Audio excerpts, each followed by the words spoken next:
Suelo recordar mis sueños entre 2 y 4 veces por semana y me fascinan porque mis sueños son siempre sueños de aventuras y me despierto con un recuerdo muy vívido de lo que acaba de suceder.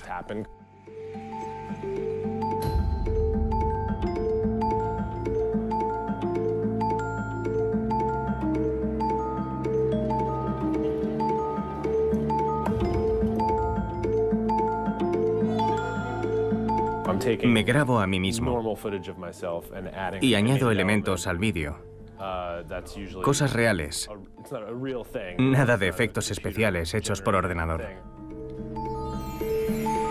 Plastilina, pintura y papel. Así es como el animador Lawrence Becker reproduce sus aventuras nocturnas. Estos relatos oníricos, ya sean animados o simplemente anotados en cuadernos, son la materia prima de los investigadores de sueños. Yo no le digo a la gente que soy investigador de los sueños, porque cuando lo hago, las palabras que salen invariablemente de sus labios son: «Oh, yo he tenido un sueño increíble». Cada vez con más frecuencia, los científicos intentan desvelar lo que sigue siendo uno de los misterios más insondables de la humanidad. ¿De dónde vienen los sueños? ¿Por qué los fabricamos? ¿Por qué algunas personas recuerdan sus sueños y otras no? Ese enorme territorio no puede ser algo desconocido. Por definición, no podemos observar un sueño mientras sucede. No podemos tener un grupo de control que haga una cosa, otro grupo que haga otra cosa y comparar los sueños de los dos grupos. Esta gran dificultad ha disuadido a los científicos, pero los avances en la imagen médica están cambiando la situación. Cada vez con más precisión sabemos dónde y cuándo se producen nuestros sueños, hasta el punto de que los médicos y los psicólogos los integran en sus diagnósticos y sus pacientes aprenden a controlarlos mejor. ¿Qué influencia tienen nuestros sueños y pesadillas sobre nuestra vida en la vigilia? Y a la inversa, ¿cómo podemos modificarlos? ¿Podremos algún día descodificarlos o desvelar su sentido oculto? Eso es lo que se espera de esta nueva ciencia.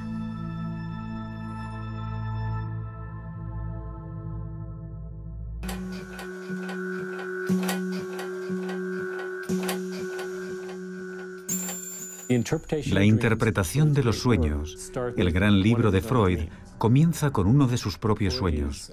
Freud está tratando a una de sus pacientes, a quien llama Irma.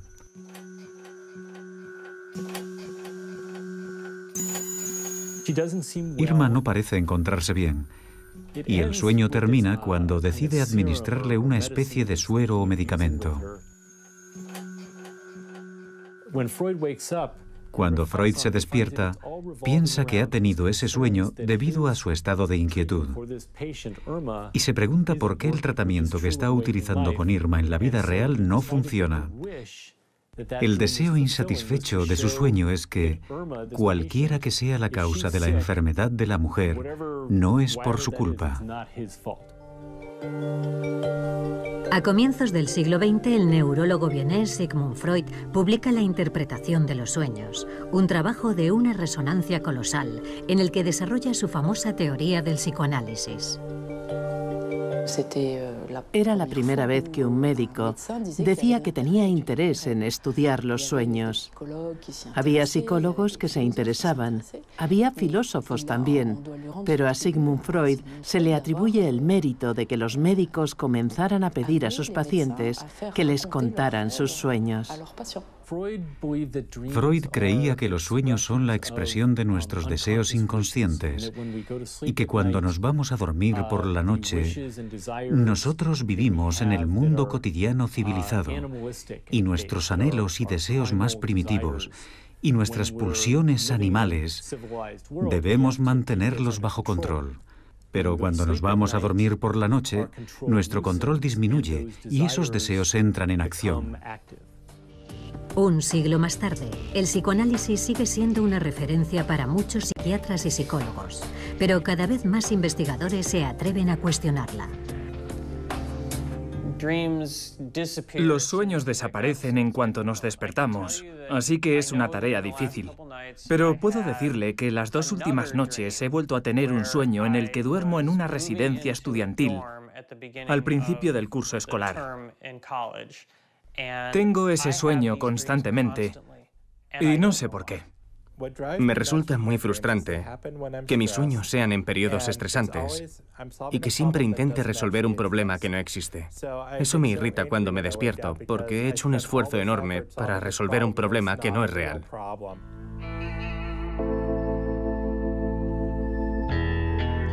El misterio de los sueños permanece intacto, al menos desde un punto de vista fisiológico. Nadie ha conseguido todavía explicar por qué cada noche el ser humano corta con el mundo exterior para dormir y tal vez también soñar.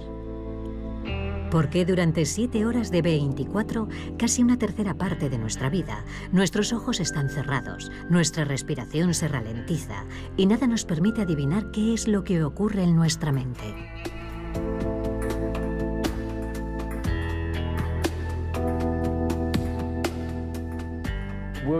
William Dement, uno de los primeros investigadores del sueño y de los sueños, llevó a cabo uno de sus primeros experimentos en su laboratorio del sueño.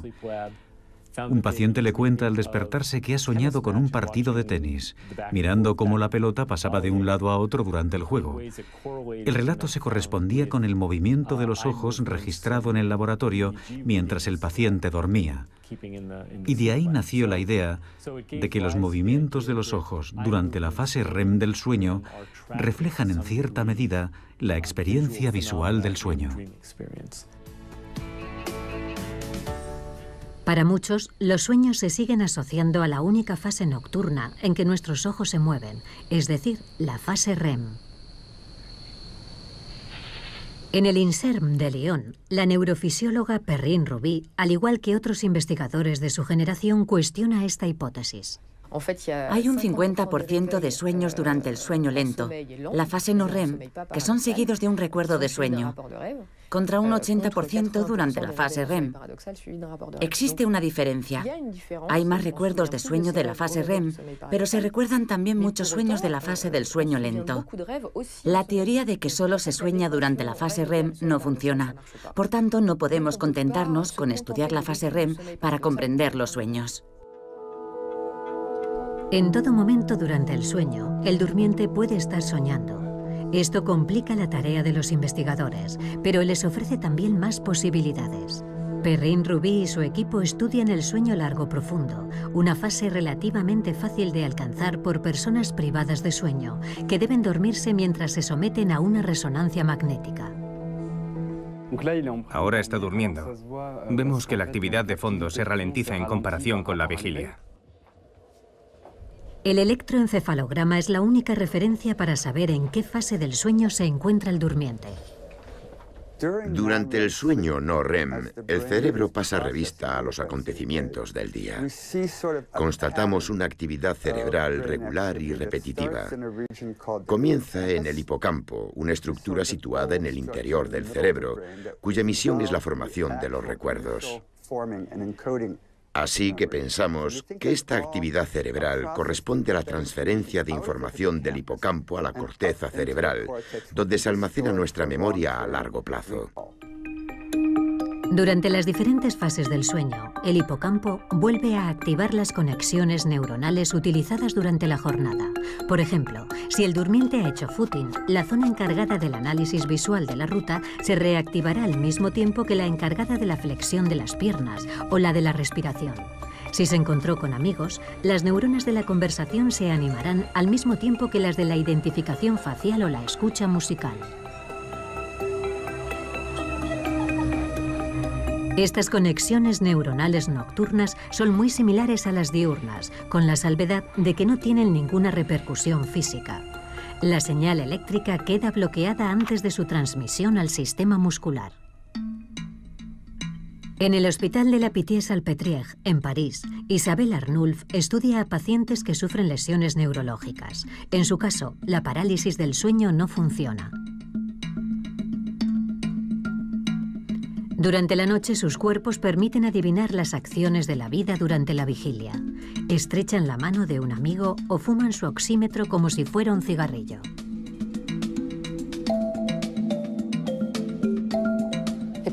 Las personas que exteriorizan sus sueños son muy valiosas porque tenemos el sueño mientras se está desarrollando. Así que podemos evaluar la duración, por ejemplo, y descartar la idea de que los sueños tienen una duración distinta a la realidad, que son más lentos o que un infinito transcurre en un segundo. La gente que muestra esos comportamientos lo hace a la misma velocidad que en la realidad. Tengo, por ejemplo, un paciente que ha construido una escalera y lo ha hecho durante un sueño de 1 hora, así que no iba más rápido que en la realidad.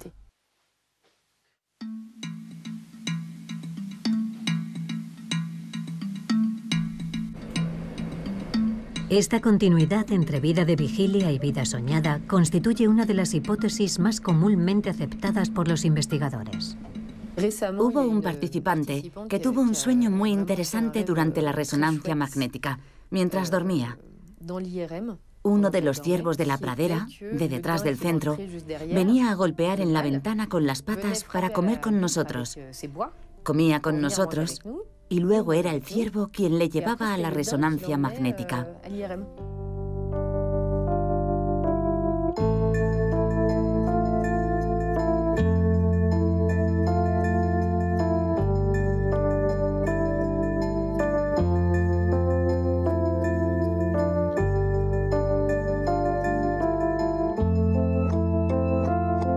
Los estudios cuantitativos de los estadísticos del sueño verifican la hipótesis de la continuidad. En Estados Unidos, Adam Snyder y Bill Domorf han creado el Dream Bank, o Banco del Sueño, una base de datos de sueños consultable en Internet. Su punto de partida se encuentra en esta caja: 1000 sueños de referencia titulados Las Normas. Las normas de Hall van de Kassel fueron recopiladas entre finales de los años 40 y principios de los 50. 100 hombres y 100 mujeres proporcionaron cada uno de ellos 5 sueños a los investigadores, de modo que hay 500 sueños de hombres y 500 sueños de mujeres. Y los llamamos las normas, porque pensamos que se trata de muestras perfectamente normales, en su mayor parte de hombres y mujeres en edad universitaria. Cada vez que nosotros o alguien hace un estudio sobre otro grupo, lo comparamos con las normas, y apenas hay diferencias. Así que con el paso del tiempo, cada vez tenemos más confianza en las normas. Este es un sueño de la base de datos de Hall van de Kassel. Es el sueño número 30. Estas son las fichas codificadas que se confeccionaron hace varias decenas de años. Vamos a buscar la ficha número 30. Aquí está. Me encerraron en un cuarto que comunicaba con otro más grande, que parecía un granero. Nosotros lo codificamos como agresión. Para comparar relatos que son por definición diferentes, cada sueño es codificado como una obra de teatro. El decorado, los personajes y las acciones principales. Los datos son compilados por ordenador para extraer las estadísticas en la escala de la población estudiada. Lo que te dice es que hay algo en los sueños que es permanente e invariable, aunque de alguna manera sea culturalmente específico. En los sueños de los japoneses aparecen menos animales.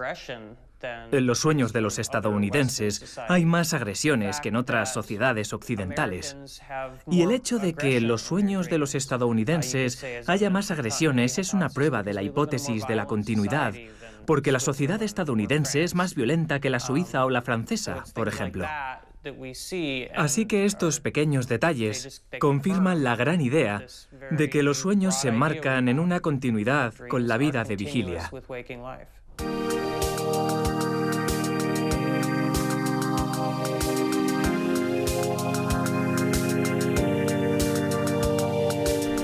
Cada noche, nuestros sueños reconectan con los lugares, los rostros y las acciones que están ya presentes en nuestra memoria. Sin embargo, nos sentiríamos mucho menos fascinados si nuestros sueños reflejaran exactamente la realidad cotidiana. Parece que nuestro cerebro tiene una capacidad siempre renovada para sorprendernos, efectuando asociaciones de ideas entre nuestra memoria a corto plazo y nuestros recuerdos más antiguos.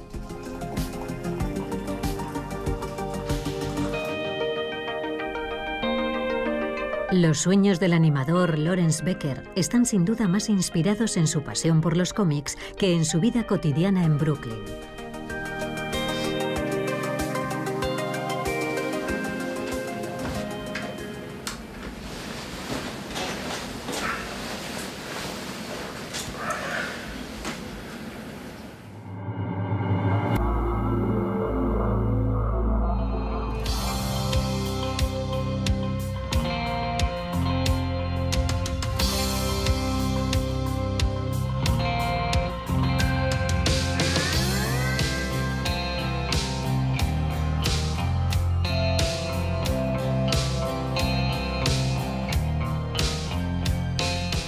La estructura del sueño es siempre un poco disparatada.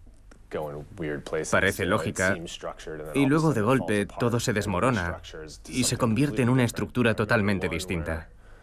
Recuerdo un sueño en el que explotaba una bomba y yo intentaba alejarme conduciendo. Yo sabía quién la había puesto. Era un trabajo interno del gobierno. Era un plan perfectamente elaborado. Pero de repente todo cambiaba y me encontraba nadando con una rana o cualquier otra cosa que no tenía nada que ver. No suelen durar.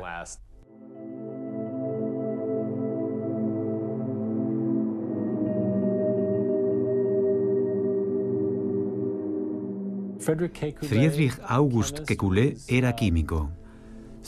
Tengo entendido que estaba intentando comprender cómo se formaba la molécula de benceno.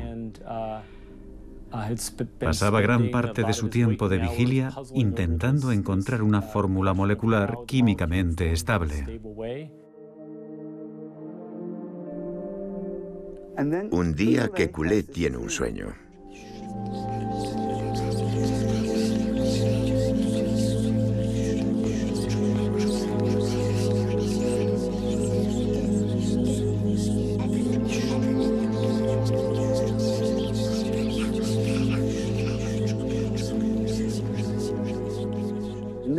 En el sueño ve a una serpiente tragándose su propia cola. Se despierta del sueño y dice, ya está, es esto. Y resulta que la estructura molecular del benceno es un círculo con los 6 átomos de carbono unidos en un bucle. Era la primera estructura circular encontrada en la naturaleza. Y la idea de ese tipo de conexión se le ocurrió gracias al sueño. Es un ejemplo muy claro de cómo la mente de una persona, cuando se encuentra en estado de vigilia, puede chocar contra un muro y no ser capaz de encontrar la solución a un problema. Y cuando se va a dormir, la mente se relaja. Las conexiones se expanden y surgen nuevas posibilidades. Esto no significa que cualquiera pueda irse a dormir y despertarse con un nuevo descubrimiento en el campo de la química, pero si es a eso a lo que te dedicas, tus sueños te podrán ayudar. Decimos, voy a consultarlo con la almohada, y por la mañana nos despertamos y tenemos la respuesta. No sabemos por qué tenemos la respuesta, pero la tenemos. Nosotros pensamos que esto se debe al proceso de codificación de la memoria. El cerebro recoge estos grandes volúmenes de información e intenta reducirlos a una simple respuesta. Para Robert Stickgold, pionero en la ciencia de los sueños en Estados Unidos, el secreto de esta creatividad desbordante hay que buscarlo en el sueño paradójico.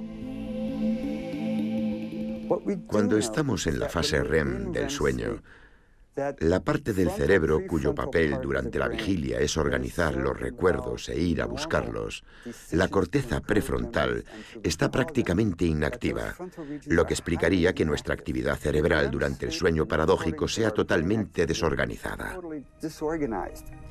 Antes de almacenar un recuerdo en la memoria a largo plazo, el hipocampo reactiva no solo las conexiones realizadas durante la jornada, sino también los recuerdos pasados, utilizando las mismas conexiones. El durmiente que ha estado corriendo no necesita registrar en su memoria el itinerario habitual de su recorrido. Ya lo ha memorizado antes muchas veces, igual que su forma de respirar o de frenar el paso. Sin embargo, guardará en la memoria los acontecimientos excepcionales de su trayecto diario, como por ejemplo el del camión que ha estado a punto de atropellarle. Esta clasificación nocturna efectuada por la memoria crea acercamientos inesperados de recuerdos y de ideas. Estas combinaciones sorprendentes se encuentran posiblemente en el origen de nuestros sueños.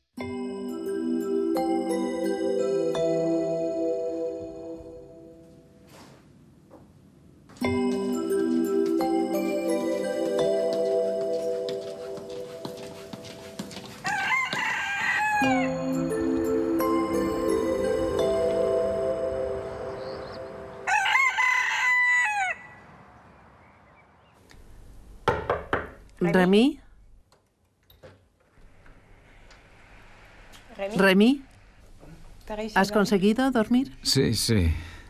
¿Has conservado algo al despertarte? Oh, no. ¿No has soñado nada? Muy bien.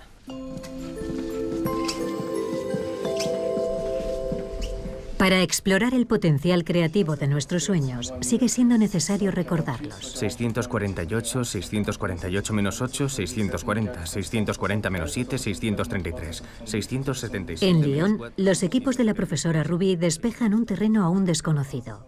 Con diferentes tests antes y después del sueño, comparan la actividad cerebral de las personas, entre las cuales algunas dicen soñar mucho y otras nada. Para su sorpresa, las imágenes médicas revelan una diferencia de actividad cerebral entre los dos tipos de soñadores. La región que hemos descubierto que era más activa en aquellos sujetos que recuerdan más a menudo sus sueños, en comparación con los que raras veces los recuerdan, es la unión temporoparietal, la unión entre el lóbulo temporal, el occipital y el parietal. Es una región asociativa, involucrada en la memoria episódica y también en la orientación de la atención. Todos tenemos pequeños momentos de vigilia durante el sueño, y si los juntamos, el tiempo acumulado es superior entre los más soñadores que entre los menos. Es muy interesante porque hay una hipótesis del año 76 que proponía que el cerebro dormido no es capaz de registrar información en la memoria, que era necesario estar despierto para codificar una información. Los sueños constituyen una nueva información que se presenta en el cerebro durante el sueño. Para codificar un sueño en la memoria y recordarlo, es necesario que se produzca un instante de vigilia en el momento en el que el sueño está en memoria a corto plazo. Más sensibles a su entorno, los grandes soñadores tienen más ocasiones de despertarse y por tanto más oportunidades para recordar sus sueños.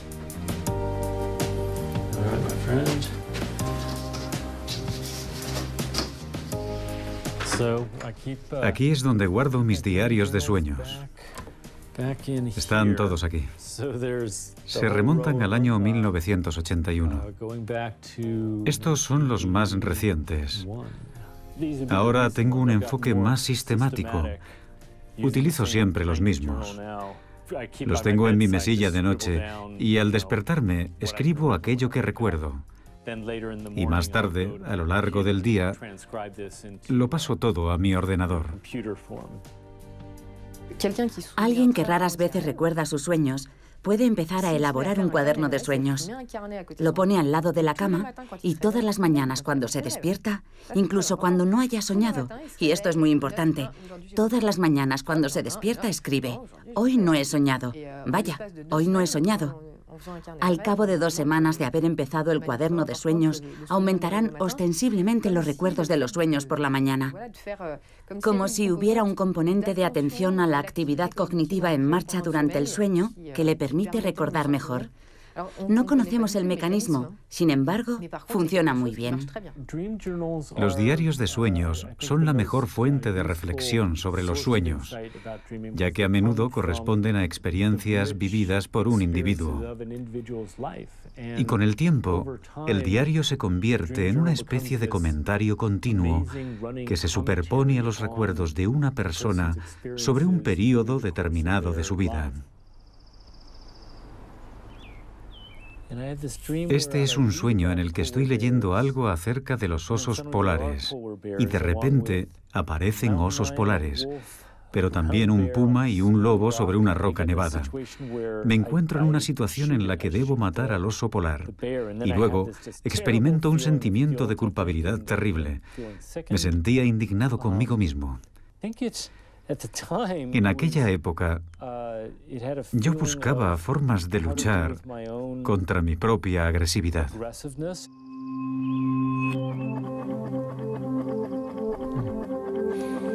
Para analizar grupos de sueños, Kelly Bulkeley ha confeccionado una búsqueda por palabras clave. La utiliza para encontrar similitudes entre sus sueños, pero también con los sueños de la base de datos del Banco de Sueños de Adam Schneider. 29.961, así que cerca de 30.000 sueños.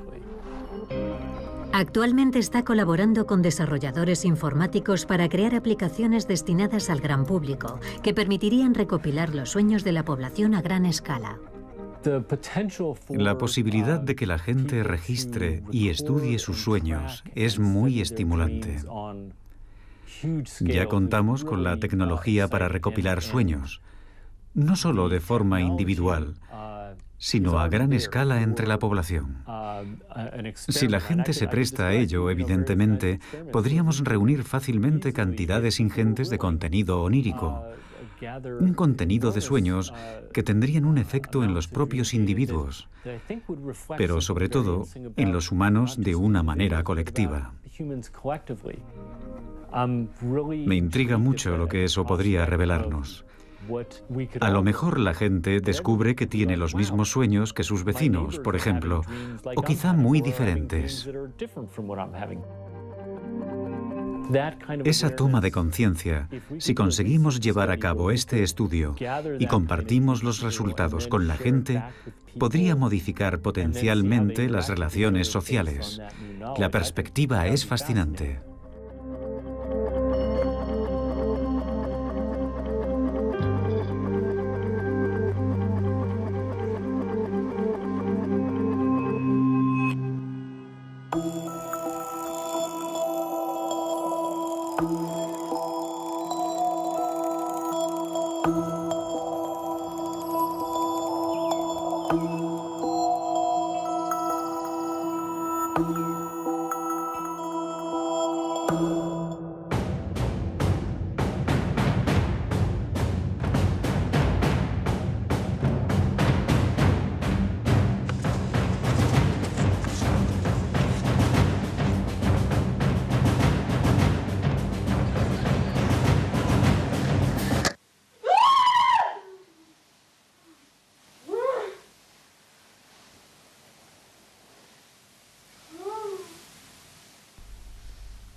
En un estudio realizado en los años 70, los investigadores despertaron a las personas durante la fase REM del sueño y les preguntaron qué habían soñado.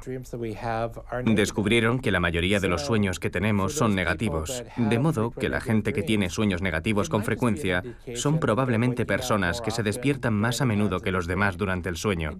Pero eso no significa nada en términos de salud. Tener pesadillas no es un signo de fragilidad.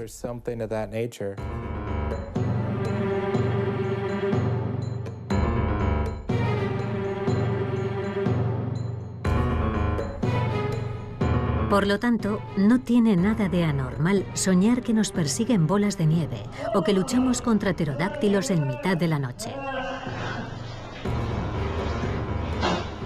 Para poder tener esta intensa actividad nocturna, el mecanismo de la parálisis muscular es esencial. Cuando observamos a pacientes en los que el sistema no funciona o no funciona como debiera, es cuando realmente nos damos cuenta de lo importante que es permanecer inmóviles durante el sueño. El hecho de hablar no supone un problema importante. Podemos molestar al que duerme al lado o divulgar algún secreto, pero bueno, de hecho hay bastante gente que habla mientras duerme. No estamos muy bloqueados en eso, incluida la fase de sueño lento. Pero cuando empiezas a golpear a una persona con puñetazos o patadas, porque eso es lo que hemos visto, las personas que acuden a nosotros vienen con fracturas o incluso con hematomas cerebrales. Cuando se exterioriza, la violencia de los sueños puede llegar a ser brutal y las personas despliegan una fuerza colosal.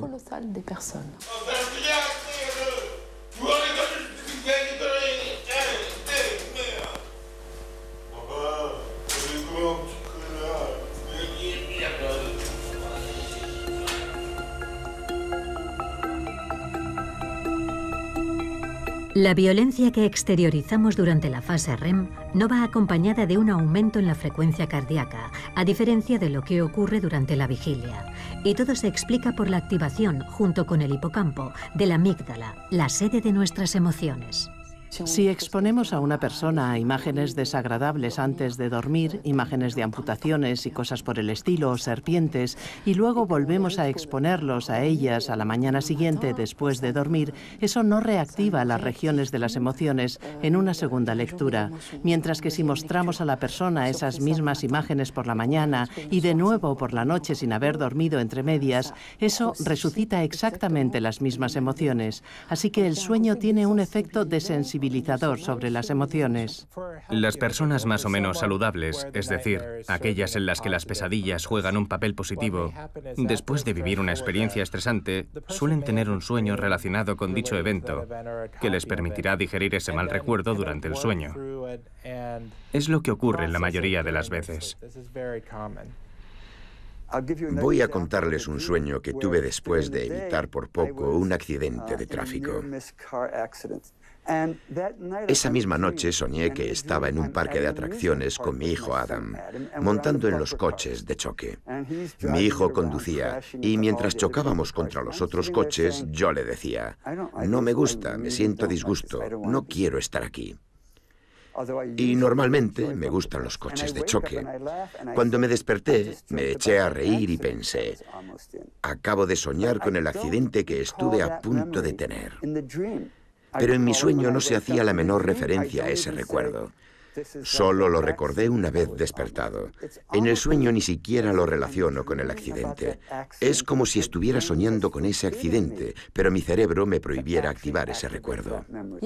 Existe una teoría darwinista del sueño. Parte de la constatación de que los seres humanos tenemos un alto porcentaje de sueños negativos, más de 2/3 partes, en los que experimentamos pesadillas, sufrimos agresiones, debemos huir de algún peligro o se nos excluye. Se considera que la presencia de todos esos fenómenos en nuestros sueños se remonta quizá a la época en la que era útil simular, porque en el fondo son simulaciones, son tigres de papel en nuestra mente. Se trata de una serie de amenazas en las que tenemos que huir o contraatacar y simular al mismo tiempo una respuesta. Si sueño que alguien me agrede en el metro y yo respondo dándole un puñetazo y huyendo, estoy entrenando a mi cerebro y si me ocurriera en la realidad podré reaccionar rápidamente y sin pensarlo. Cuando la emoción es muy intensa o el durmiente tiene un sueño demasiado ligero, la amígdala activa su sistema de alerta, lo que provoca el despertar y evita la pesadilla. El procesamiento de la emoción a veces se detiene o se abrevia durante el sueño, y es entonces cuando algunos pacientes comienzan a tener pesadillas recurrentes. Tuve mi primera pesadilla a los 6 años e inmediatamente comenzó a repetirse cada noche. Mis padres eran predicadores pentecostales, así que me llevaban al altar durante la oración y hacían todo lo posible, religiosamente hablando, para tratar de curarme de las pesadillas. Pero no dio resultado. Cuando tenía unos 10 años, dejé de hablar del asunto. Me di cuenta de que era cosa mía Comprendí que tenía que lidiar con ello y seguir adelante con mi vida. Se convirtió en una faceta más de mi personalidad y fue creciendo hasta el punto de tener hasta 5 pesadillas recurrentes.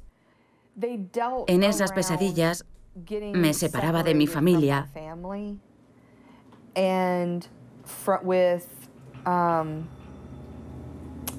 y perdía todo el sentido de identidad. Por ejemplo, dejaba de verme a mí misma y era incapaz de encontrar a mi familia. Soñaba que se producían catástrofes naturales y yo los buscaba, pero nunca los encontraba. Eran sueños de ese tipo. Durante más de 20 años, Stacey Wigglesworth no le habló de sus pesadillas a nadie. Estaba agotada todo el tiempo. No podía concentrarme, especialmente en mis estudios. Era incapaz de adquirir o asimilar nuevos conocimientos. Para retener cualquier tipo de información, es necesario pasar por la fase REM del sueño. Y yo no conseguía pasar nunca de ese estadio. Así que me costaba convertir mis recuerdos a corto plazo en memoria a largo plazo. Las pesadillas recurrentes tienen un impacto muy importante sobre la vida de vigilia.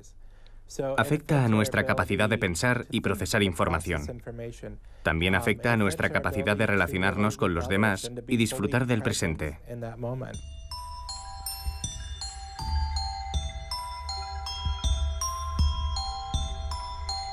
En la Universidad de Mississippi, el psicólogo Michael Nadorf trabaja en la prevención del suicidio.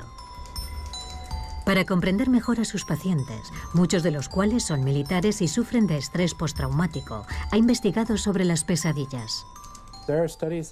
Hay estudios que muestran que entre las personas que han cometido alguna vez una tentativa de suicidio, el riesgo de reincidencia se cuadruplica entre aquellas personas que sufren pesadillas recurrentes. Y eso sin tener en cuenta el estrés postraumático, la depresión, la ansiedad y la adicción a los estupefacientes. Si descartamos todos esos factores de riesgo, solamente el hecho de tener pesadillas multiplica por 4 el riesgo de cometer nuevas tentativas de suicidio. Es un dato impactante y, sin embargo, a menudo ni siquiera nos lo planteamos. Existe un tratamiento muy sencillo para curar estas pesadillas, pero los pacientes como Stacey a menudo no lo saben hasta que consultan a un especialista. El tratamiento que yo recomiendo para las pesadillas se llama terapia de ensayo de imágenes. Los pacientes cogen su pesadilla y la cambian como ellos quieran. Solo les pedimos que creen un nuevo sueño y que lo modifiquen como mejor les parezca. Pueden cambiar las personas que aparecen en su pesadilla, pueden decidir tener superpoderes. Es un sueño, así que todo es posible. Al final, deja de ser un sueño negativo. Ya no es algo de lo que necesitan escapar. Y una vez que ya no es necesario huir de él, es posible terminarlo. Mientras que antes se interrumpía constantemente y volvía a empezar.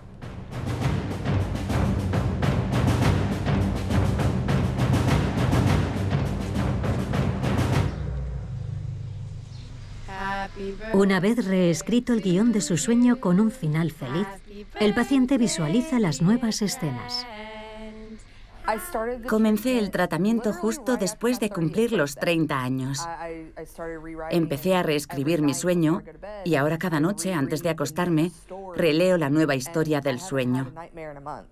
Hace más de un mes que no tengo ninguna pesadilla. Es la primera vez en mi vida que puedo dormir a pierna suelta durante un mes seguido. Entre un 60 y un 80% de los pacientes se curaron después de la primera visita. El tratamiento por repetición de imágenes positivas es extremadamente efectivo. Si cambiar el curso de nuestras pesadillas es tan sencillo, ¿por qué no es igual de fácil asumir el control de nuestros propios sueños? Cuando me doy cuenta de que estoy soñando, inmediatamente me echo a volar, porque sé que puedo hacerlo. Es algo bastante típico, supongo. Recuerdo que una vez soñé que era Spider-Man. Estaba entre dos edificios y me di cuenta de lo absurda que era la situación. Sabía que tenía que ser un sueño porque estaba suspendido en el vacío, entre dos edificios, como Spider-Man. Y en cuanto me di cuenta de que estaba soñando, me relajé y salí volando. Cuando las personas pueden controlar sus sueños, no tienden a hacer lo que uno imaginaría, por ejemplo, hacer el amor con estrellas de cine. Prefieren volar. Ese es el sueño favorito de los soñadores lúcidos, de los que pueden controlar el contenido de sus sueños. El problema con los sueños lúcidos es que son muy raros. Solamente el 50% de la población ha tenido algún sueño lúcido. Si nos ceñimos a las personas que tienen sueños lúcidos con frecuencia, ese porcentaje desciende hasta el 10% de la población. Y obtener sueños lúcidos en laboratorio es muy complicado. El futuro de la investigación pasa tal vez por los soñadores lúcidos y en particular por los soñadores narcolépticos. Estos pacientes sufren adormecimientos repentinos e inesperados, hasta tal punto incapacitantes que caen directamente en la fase REM del sueño y, por consiguiente, en un estado de parálisis muscular. En París, Isabelle Arnulf interrogó a sus pacientes narcolépticos sobre los sueños lúcidos y descubrió que el 70% de ellos afirmaba controlar sus sueños. Desde entonces, cuando vienen a dormir al laboratorio, desarrollan el guión de sus sueños con antelación con ayuda del equipo médico. Le decimos a nuestros pacientes, trata de dirigir tu sueño, de controlarlo, y cuando sepas dirigirlo y sepas que estás soñando, haznos una señal ocular, izquierda-derecha, y si puedes, modifica tu sueño. No solo los ojos, realiza alguna acción que involucre tu respiración, como zambullirte en una piscina, pero siempre en consonancia con el sueño, no cualquier cosa. Y entonces, haznos la señal ocular antes de comenzar la acción y cuando la hayas terminado.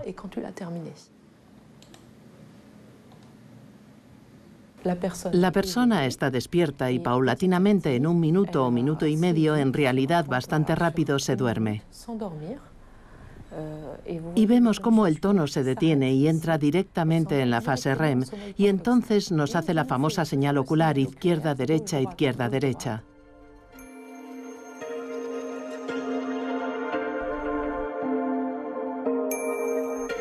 Aquí se ha zambullido porque la respiración se detiene durante 12 segundos y luego vuelve a respirar. Y aquí me ha hecho la señal ocular antes de comenzar la acción y cuando la ha terminado.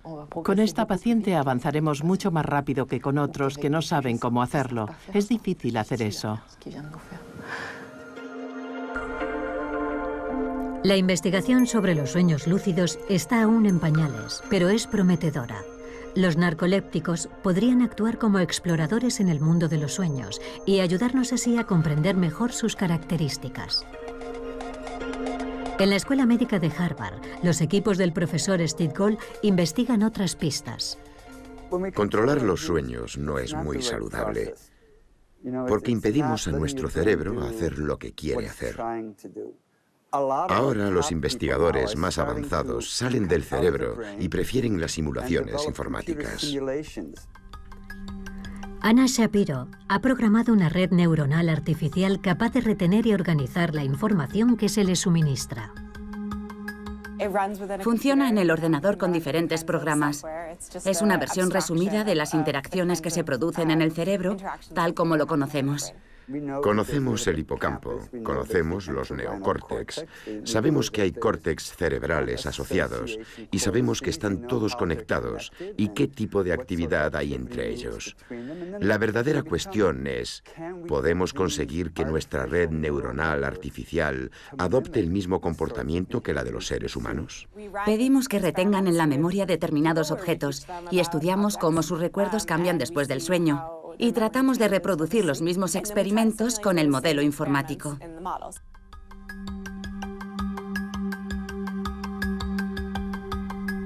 Para comparar al humano con la máquina, todavía nos falta lograr sumergir a la red artificial en un estado de sueño. Una forma de concebir el sueño es nuestra capacidad de procesar información de una manera más o menos útil, sin que haya ningún contacto con el entorno sensorial. Cuando te desconectas del mundo exterior y solamente trabajas con tus propias representaciones, es posible tener una actividad cognitiva que cambie algunas de esas representaciones. Si es así como definimos el sueño, entonces sí, las máquinas pueden dormir. Tenemos una opción que permite dormir al modelo informático y otra que no, y vemos la diferencia. Es más fácil que privar de sueño a un humano. Al despertar, hombres y ordenadores son testados nuevamente para medir la influencia del sueño en sus respectivas actuaciones. Los resultados son sorprendentemente similares. Prácticamente coinciden. Con nuestro modelo informático podemos reproducir los cambios de memoria de los humanos. Para retener nuevas informaciones relacionadas con conocimientos ya adquiridos, si dormimos después de haber aprendido esa nueva información, la integraremos mucho más fácilmente en nuestros conocimientos existentes que si no dormimos. ¿Podemos hacer soñar a un ordenador? No, porque el sueño es en realidad un proceso consciente. Así que necesitaríamos ordenadores dotados de conciencia para conseguir hacerlos soñar. Ahora bien, podemos hacer que los ordenadores imiten la actividad cerebral subyacente que creemos que es el germen de los sueños en nuestro cerebro. No veo por qué no. Podemos hacer coincidir el comportamiento de un modelo informático con el comportamiento humano y también acceder a diferentes representaciones usadas por el modelo. Sería muy interesante comparar dichas representaciones con las utilizadas por el cerebro humano. Estamos estudiando a sujetos con resonancia magnética antes y después del sueño para ver si los cambios de su actividad cerebral se corresponden con los que podemos predecir con la ayuda del ordenador.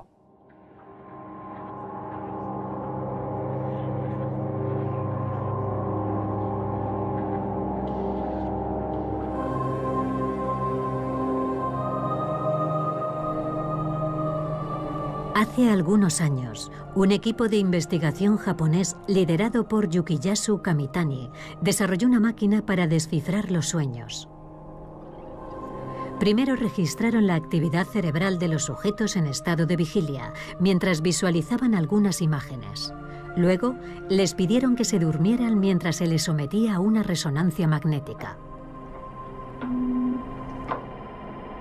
¿Recuerda alguna imagen? Sí. ¿Qué ha visto? Un avión a punto de despegar. ¿Sí? El depósito tenía una fuga y he salido corriendo. ¿Suele ver imágenes como esas? A veces. Bien, vuelva a dormir. Unos minutos más tarde... ¿Recuerda alguna imagen? Había dos hombres armados con cuchillos. ¿Dos hombres con cuchillos? De acuerdo, puede volver a dormirse. Comparando la actividad cerebral en estado de vigilia con las imágenes y la actividad en estado de sueño, los investigadores intentaron predecir los sueños de los durmientes. En el 90% de los casos conseguían establecer si el sueño en estadio 1 que había tenido el sujeto tenía como contenido mayoritario objetos o personajes. Es una información muy limitada y aún estamos lejos de descifrar el contenido del sueño a partir de la actividad cerebral. Cuando tenemos el sueño nosotros mismos, nos damos cuenta de que lo importante es saber de dónde viene la imagen. El personaje de este sueño se parece a mi profesor de biología y esta escalera es la que había en la casa de mi infancia. Nos gustaría poder introducir un electrodo en el cerebro y decir: oh, este es el recuerdo del trayecto a mi trabajo esta mañana. Y esto de aquí, es el recuerdo de la discusión que tuve ayer con fulano de tal. Pero no es así como los recuerdos se almacenan en nuestro cerebro. Nuestros recuerdos se almacenan de una manera muy difusa y utilizan redes muy extensas. Casi todo nuestro cerebro está involucrado. Tenemos áreas involucradas en los recuerdos, otras áreas involucradas en las emociones.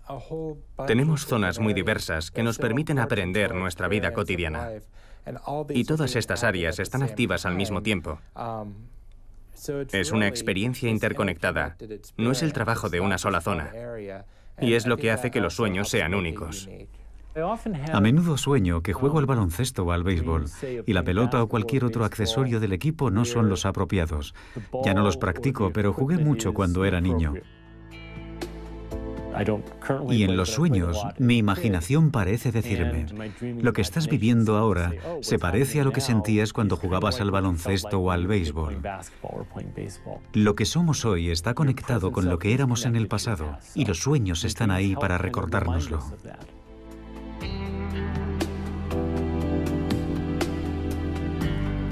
La ciencia de los sueños confirma que nuestros sueños son, sobre todo, una experiencia íntima. Cada persona es libre de prestarles atención o de ignorarlos, de compartirlos o de guardarlos para sí y de intentar o no influir en ellos. En todos los casos, nos ofrecen claves enormemente valiosas para conocernos mejor.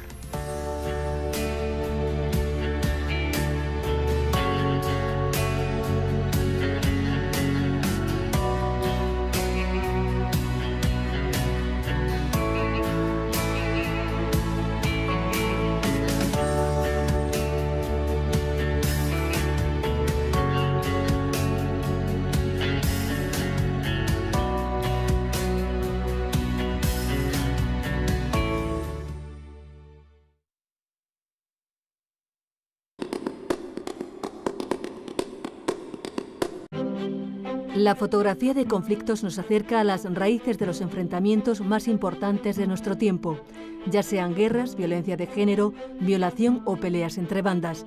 Pero esa obsesión por contar la verdad significa a veces tomar demasiados riesgos. En la Segunda Guerra Mundial hubo un hombre que vivió el conflicto desde dentro, Tony Vaccaro, soldado de infantería y fotógrafo. Sobrevivió a la guerra mientras documentaba su experiencia. Ni siquiera los grandes fotógrafos estuvieron tan cerca como él. La próxima noche temática nos acerca al poder de la fotografía para documentar la historia. Mucha gente me pregunta, ¿por qué haces algo tan peligroso? ¿Por qué arriesgas tu vida? Supongo que es por mi sentido de la responsabilidad, especialmente ahora que se ataca deliberadamente a los periodistas. Lo que me impulsa es la indignación. Nicole Tan, Pete Muller, Joao Silva, Donna Ferrato, Robin Hatmon y Eros Howland son algunos de los mejores fotógrafos de conflictos del mundo. Nos cuentan cómo capturan sus imágenes más impactantes llevándonos detrás de la cámara y dentro de sus vidas, siendo testigos de sus batallas personales y profesionales para mostrar al mundo todas las formas de conflicto con la esperanza de mejorarlo. Y la fotografía de Damon enfrentándose a su padre y diciéndole, te odio por pegar a mi madre y no quiero que vuelvas a mi casa. Esa es la fotografía en la que quiero pensar cuando cierro los ojos por la noche. Si yo no hago esto, si no hay más fotógrafos que continúen haciendo este trabajo, nada cambiará. Tengo que seguir trabajando, tengo que hacer fotografías. En 2008 leí un artículo que mencionaba el número de mujeres y niños que habían sido violados en el conflicto del Congo. Eran centenares de miles. Me pareció inconcebible que no hubiera oído hablar antes de eso. Nuestro trabajo es humanizar esas estadísticas para que esas cifras se conviertan en personas de carne y hueso. Durante la Segunda Guerra Mundial, Tony Vaccaro jugó dos papeles en combate, soldado de infantería y fotógrafo, lo que le permitió tomar unas 8.000 fotografías, con las que creó uno de los registros más completos e íntimos de la guerra. Miles de imágenes, a menudo reveladas en cascos del ejército durante la noche. Nadie podía estar más cerca de la guerra que un soldado de infantería. Ni siquiera los grandes fotógrafos de la Segunda Guerra Mundial estuvieron tan cerca. Por eso sus fotos son extraordinarias. La cámara me ayudó a sobrevivir. Llevaba conmigo un aparato que grababa mis pasos y quería asegurarme de que no fueran detenidos. Hice todo lo posible por sobrevivir. Corría deprisa, cavaba muy profundo. Intentaba situarme en una posición en la que tuviera la mayor protección.